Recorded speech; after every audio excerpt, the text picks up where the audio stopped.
welcome to 2 Gig Tech Talks. I'm Jerome, I'm Scott. and today we're going to be going over the basic programming for any of our sensors on our panel.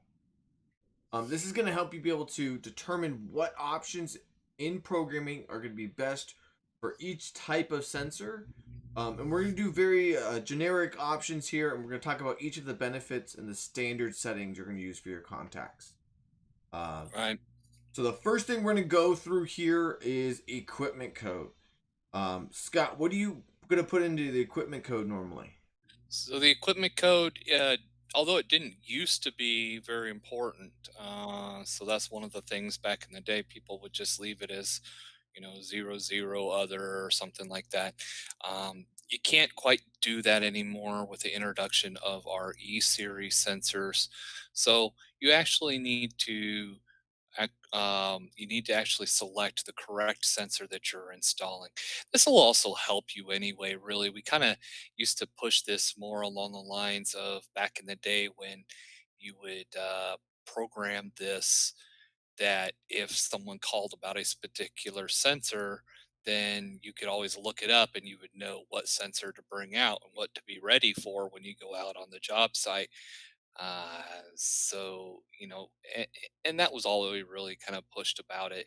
But now we actually need to make sure that we're selecting the correct equipment code. So if it's an E series sensor, we're selecting the appropriate E series sensor for it.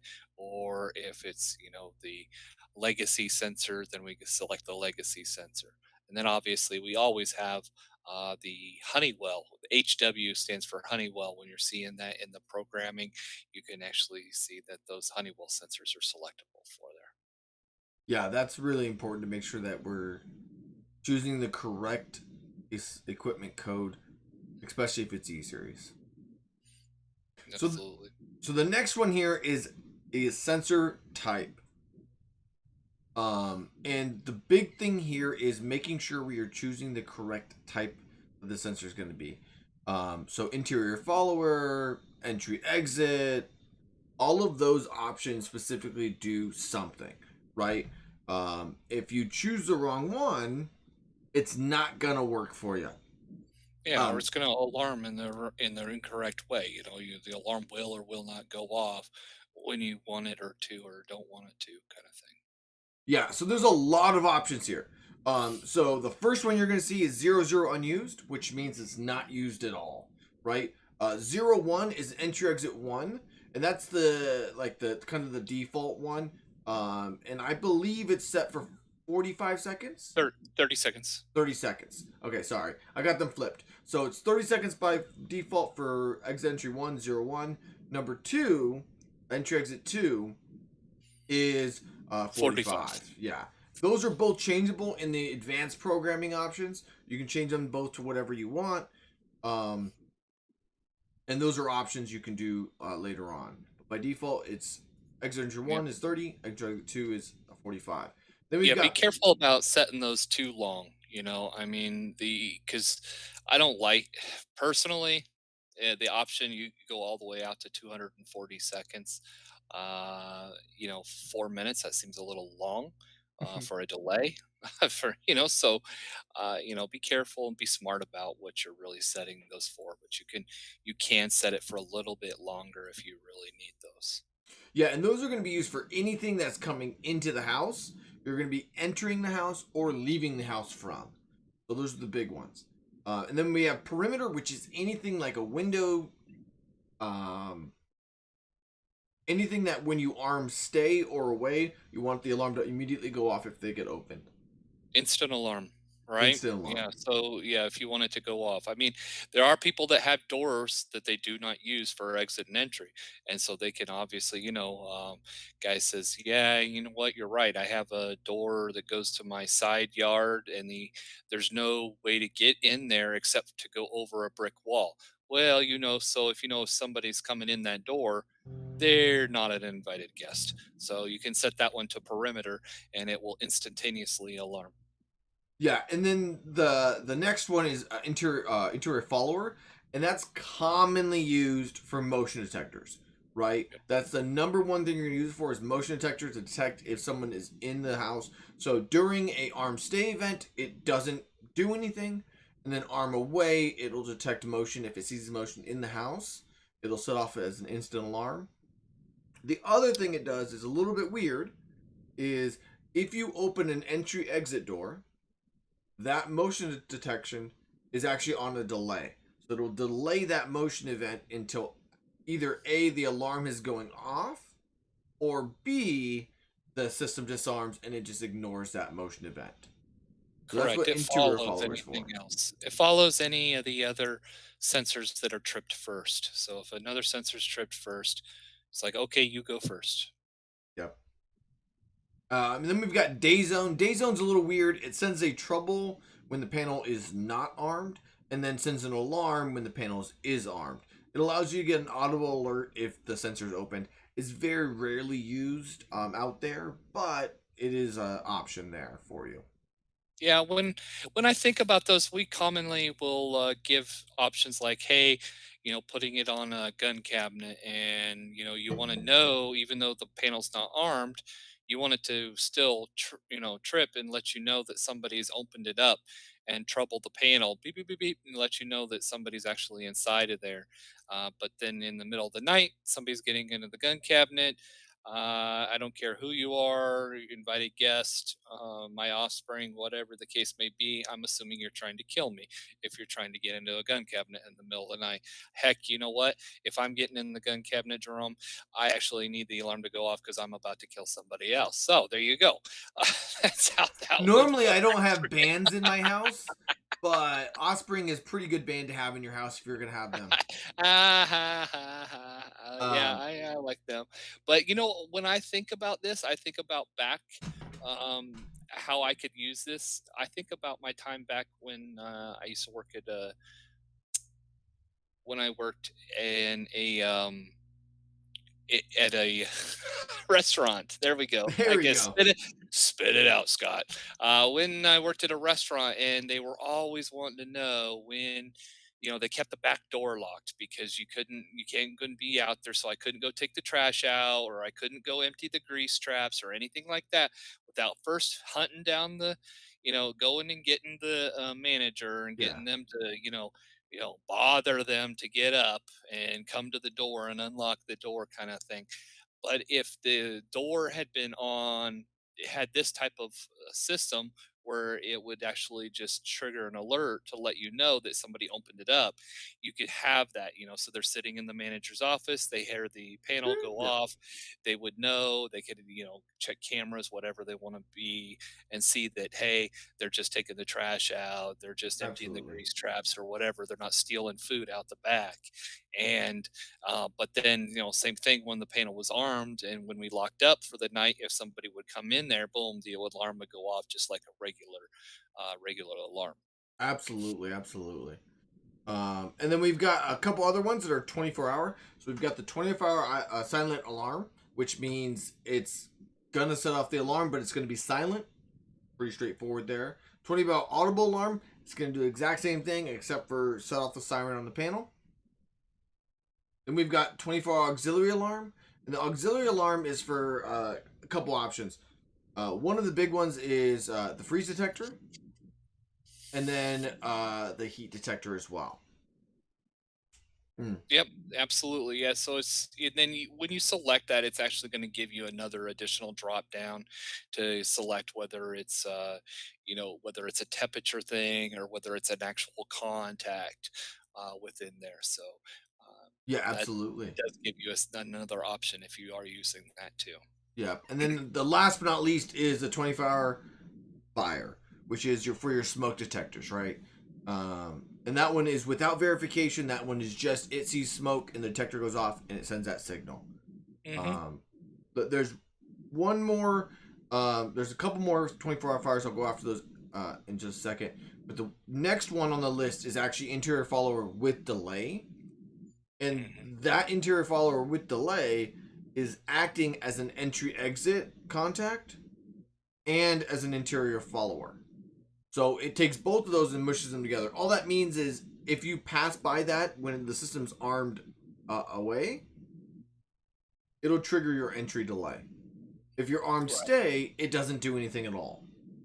Right. It just gives you're just giving us rather than, hey, if somebody else triggers first, follow their delay. It's, hey, you have a specific set delay all the time, no matter what. Yeah. All right. Yeah. And then we've got a 24-hour carbon monoxide. That's pretty straightforward. Just checks to make sure you're not carbon monoxide poisoning, stuff like that. And then the next one is one of the ones that I use probably the most, and it's a 24-hour fire with verification.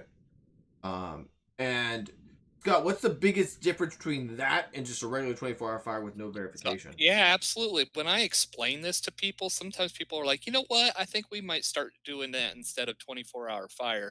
So, 24-hour fire verification is it's still the fire, but what it does is first thing is it holds for 30 seconds and gives you a chance to disarm it in case it's a false alarm or something like that, really, right? So, even though the smoke detector is going off, it's still going to hold that for up to 30 seconds. Or and then after 30 seconds, it would then send the fire signal on. Or it will listen for another device labeled 24-hour fire. So if something else is labeled 24-hour fire and they also go off. So if this guy says, hey, I smell smoke, and this other guy says, hey, I also smell smoke, the panel says, okay, that's verification. Boom, send the fire signal. We don't wait 30 seconds. And then the third thing is if it has multiple trips. So if a device has multiple trips and it trips more than one time, so we have a smoke heat freeze sensor that can trip multiple times. If you trip on smoke, it says, hey, I smell smoke. And it says, and then it says, oh, and guess what? It's hot in here, you know? So then, hey, that's verification. That's a fire. Not only is there smoke, but there's immense heat as well, and it goes and sends that fire signal, and it doesn't wait the 30 seconds. So at a maximum, it's holding it for up to 30 seconds, unless there's some kind of verification from someone else. Absolutely. And then we've got 23, no response type. And this one is pretty good. A Drum's lot of favorite. people, it's my favorite one. And this one is just saying, hey, I don't want the cops coming because this sensor goes off, but I want to be able to get a message about it. So you're talking about day zone being on the gun safe. I don't really want the cops called if I open my gun safe at midnight, right? That's just me personally. I do though want to know if my gun safe is opened, right? So instead of it setting off the alarm for the panel, what it will do is it'll send me a text message on my phone saying, "Hey, your gun safe was open." I then have that notification and I know it's there. And that will be a 23 no response. It still sends you notifications, it still does all the fancy stuff. It just doesn't send the police or central station because they got opened when the panels Or aren't your or disarmed. favorite automation side, right? Or my So, favorite automation side. Doing automatic things is awesome. Opening your bedroom door, turning your lights on in the hallways, doing all of those things are going to be probably a 23 no response or a standard contact. Like a living room motion or a kitchen motion, those kind of things. You can do the same thing, no response. Or just use them as normal contacts and you just program them through alarm.com. Be able to do all those fun things. absolutely. Um, Last but not least is a 32 remote device. Um, all this is, and this is like really the only one that we use it for, is our repeaters, right? So if you are using one of our repeaters and you want to monitor if the battery voltage is good, if it goes on low battery, any of those options, you're just going to put it as a remote device. It's not going to set off the alarm. It's not going to do any of that stuff. It's just going to be monitoring for battery and for connectivity. Yep. And then so that's all the sensor types going through each individual one of them, giving you an idea of what they look like. Mhm. The next option here is going to be TXID. And this was pretty straightforward. There are a few things you have to keep an eye out for. If you're using a takeover module, please watch our takeover module version of this. It goes through a lot more detail about what you have to look for the takeover module. For most of the rest of the contacts, it's pretty straightforward. They have a TXID number printed on them, and you can do one of two things. One of them is just type it in. The other one, Scott, give us an idea of what Learn you have to it do there. in. Huh? Learn it in. Yep, and then you just So have to do what? just push learn. It starts listening and trip the device. And then what's some things that you may run into with doing the learning process Well, that, I guess yeah. Make sure that you're not tripping any other devices at the same time or along around that same times. So or that's even the what neighbors, right? I've run into like. neighbors' houses that learned into my panel while I was doing programming. You can So do that. Absolutely. If you're close enough, you can actually, yeah, you living there in California, um, our house is like good this. close. Yeah, you get getting close to your neighbors. I remember that. But yeah, solar apartments or something like that. If someone else has a Honeywell or a 2 gig sensor or anything like that, and it goes off, it's going to read that TXID. You don't need to be learning in somebody else's sensors into your panel No, for. absolutely. But So yeah, just there's, make sure you're not doing that. yep, two ways to do it: type it in or learn it in. My recommendation is learn. It's just easier and quicker for you. And then it also helps you with the next step, which is loop number, right? And loop number really depends on the sensor you are using, right? A lot of our sensors are do one option, right? And this is the easiest way to say it: is one, what can this sensor do? If the sensor is only designed to do one thing, then it's only going to be loop one. If it's designed to do multiple things, then it will be a loop two or even a loop three. So, like, the easy way to say it is the number one contact everybody's going to be using out there is a DW10, right? That's their standard door window contact. It's our thin door window contact. And everybody thinks it only has one function, but it actually has two. One of them is the magnetic contact that everybody uses. And then if you open the actual container up, you'll see there's a connection there that allows you to connect another wire to it. And that allows you to do a hardwired contact as well. So that is two options. So it's loop one and loop two are the options for that sensor. Loop one is the hardwired connection, and then loop two is the wireless with the magnet and that A magnet magnetic contact. reed switch, absolutely. And then and you can't do them both at the same time on the same loop. You have to program them separately. Correct. You can use the wire and the magnetic reed switch at the exact same time. It's just that you got to be programmed into two separate zones. Correct. And then the other easy one is our smoke detector, right? Our smoke detector has a smoke detection, has a heat detection, and a freeze detection all built into one device. So Yep. the smoke is going to be a loop one, the heat's going to be a loop two, and the freeze is going to be a loop three, right? And Right, we that's had that why same functionality on our, water sensors water as well too. sensors, yep, our leak detectors. They have water, heat, and freeze as well. So, understand the appropriate loop number that you need to pay attention to those directions. I know we like to just throw them over our shoulder and not I even don't even pay take them attention out of the to what box. What are you they're talking saying. about? Yeah, or don't even yeah, exactly. But, make sure you understand what loop number you're programming, what functionality you're programming into the system. Absolutely, and that's the big part.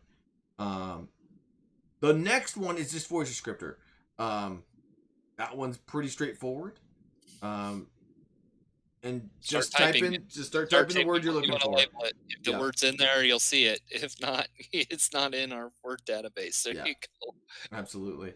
And then we get into Chime. Chime's pretty much the same thing. The biggest difference here is as an installer, you won't be able to actually hear the words that it's saying or the chime it's making. The end user can actually go back and change it if they want to, and they can disable it as well. We are if it's now out currently when you're watching this video, it'll be coming out pretty soon that we're going to have an end user side so where we can actually have the video showing the customer how to change that. So you can just direct them directly to that video. Um, Next is smart areas. Smart areas is a little bit confusing because Oh, I don't know about I that. think it's a name confusion more than anything. Oh, okay, Um, just because we call it smart areas and not partitioning? Yeah, I think that's a huge thing. It's smart areas is just partitioning. It allows us to partition our system. Minus one thing, Jerome, let me show Common you. area, yeah, Common areas, exactly. You can't do a common area like you can with partitioning. That's the only thing different really with it. yeah, absolutely. So no common area. It's partitioning. If you don't know what partitioning is, it's saying, hey, I have X five sensors that are actually I want to be its own alarm panel. right? So these 5 sensors, I want it to act as if it's its own alarm panel, and then the rest of the sensors will act as the main house's alarm panel. So we arm those 5 sensors differently than we arm the rest of the house. It allows you to set off 2 different alarms, and then alarm.com and actual sensor station will see them as 2 different alarm panels, and they'll send the police directly to those panels locations. And you can do up to 4 of them on our panel, doing all the mother-in-law suites and stuff like that you want. Yep, absolutely. Yeah, or you want to have your Office. detached garage, my detached garage armed separately because I can't hear anybody breaking into there even though I'm home if someone's walking in there. So if I keep that armed, that way I know if somebody's getting in there and taking all my tools Absolutely. or my equipment, my security equipment and stuff like that, whatever. And then another one is transmission delay. So the next one on the list is transmission delay. Transmission delay is a little bit unique. Scott, why don't you give him a little breakdown on the transmission delay? Oh, okay, thanks. Yeah, transmission delay it's part of CPO1 compliance. It's where we're actually inherently have things inherently into the panel to make sure that we are helping to eliminate false alarms. And in order to make it eliminate false alarms, we give people time. Even though the panel is going off, the alarm is going off, we give them time to still disarm it before that signal actually gets sent outside of the home and it goes before central station gets those alerts to let you know that anything happened at all. So you just got to make sure that if you are leaving that as a default, add those on, which is a default of 30 seconds additional to whatever your entry delay timing is that you've chosen. Entry delay 1, entry delay 2, if you've changed those. Um, Whatever that is, additional 30 seconds by default, and you can change that in advanced programming. You can decrease it to 15 seconds or you can increase it to 45 seconds. But if you turn it off, then hey, when the panel goes off, that same signal is going to send directly to central station. If you want to help eliminate false alarms, the customer would like not to be charged a whole bunch of extra money for not understanding how an alarm system works or not remembering that they have it armed, whatever the case may be, then you can have that additional timing, let them know that they have it. Nobody will call them. Nobody will know if as long as they turn it off within 30 seconds of the alarm going off. So let's make sure we're on the same boat. So someone walks into their front door, they forget their panel's armed. The panel goes into an alarm event, right? So the panel's sending signals. The customer then goes, "Oh crap! I forgot to disarm my alarm." They run over there. They type in their code. It disarms. Right? It's within that 30-second or the 30-second window. Hmm. So that signal never got sent to central station.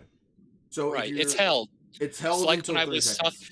kind of like how I was saying how there's a delay for the verification, the 24-hour firewall verification.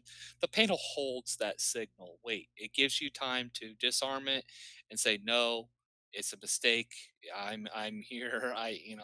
And I'm doing my job. Yeah. yep. I don't need any assistance or anything like that. So. So that it just protects the home and it gives us CPO1 compliance, making sure that everything is secure on that side. And I think one of the biggest things is make sure your customer knows that's happening so they don't freak out and say that their panel's broken when it's not. Um, Next one is sensor reports. I think this is a pretty straightforward one. This one just says, hey, do you want this sensor to go out and talk to alarm.com and also talk to central station? If you return reports off, it stops talking to anybody but the local alarm panel itself.